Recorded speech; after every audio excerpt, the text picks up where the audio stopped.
নমস্কার, আমি স্বপ্না। আমার ঘরোয়া হেসেলে আপনাদের জানাই স্বাগত। আজকে আমি বানিয়ে দেখাবো বাঁচা মাছের ঝোল। তবে শুরু করা যাক। প্রথমে মাছগুলোকে কেটে ধুয়ে তার মধ্যে লবণ, হলুদ ভালো করে মেখে নিলাম। মেখে গ্যাস ওভেনে কড়াইটা বসিয়ে দিলাম। তাতে তেল দিয়ে তেল গরম করে নিলাম। তেল গরম হয়ে গেলে মাছগুলো ছেড়ে দিলাম। মাছগুলো ছেড়ে দেওয়ার পর এক পিঠ হয়ে গেলে অন্য পিঠ উল্টে দিয়ে মাছগুলোকে তুলে নিলাম। এইভাবে মাছগুলোকে ভেজে নিলাম। ভেজে নেওয়ার পর ওই কড়াইয়ের তেলেই জিরে, রাঁধুনি ফোড়ন দিলাম, একটু তেজপাতা। ভালোভাবে ফোড়নটা ভাজা হয়ে গেলে আলু কেটে রেখেছিলাম, আলুগুলো ছেড়ে দিলাম।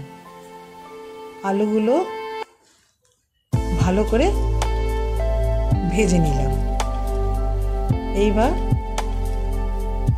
তার মধ্যে দিয়ে দিলাম একটু রাঁধুনি বাটা,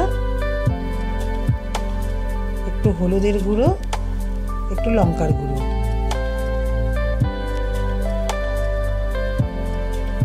একটু জিরে বাটা, লবণ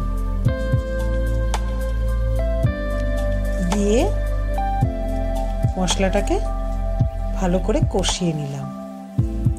মশলা কষে গেলে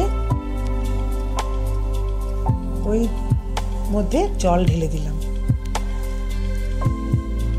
জল দিয়ে একটু নাড়াচাড়া করে দিলাম।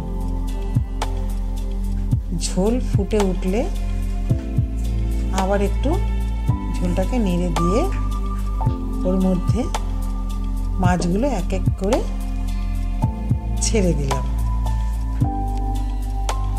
মাছ ছেড়ে দেওয়ার পরে ঝোল ফুটে উঠলে তার মধ্যে লঙ্কা দিয়ে মাছটাকে নামিয়ে ফেললাম। এইভাবে আমার তৈরি হয়ে গেল বাঁচা মাছের ঝোল। আমার রান্নাটা যদি ভালো লেগে থাকে চ্যানেলটি সাবস্ক্রাইব করতে ভুলবেন না। আমার ভিডিওটিকে লাইক, শেয়ার, কমেন্ট করবেন।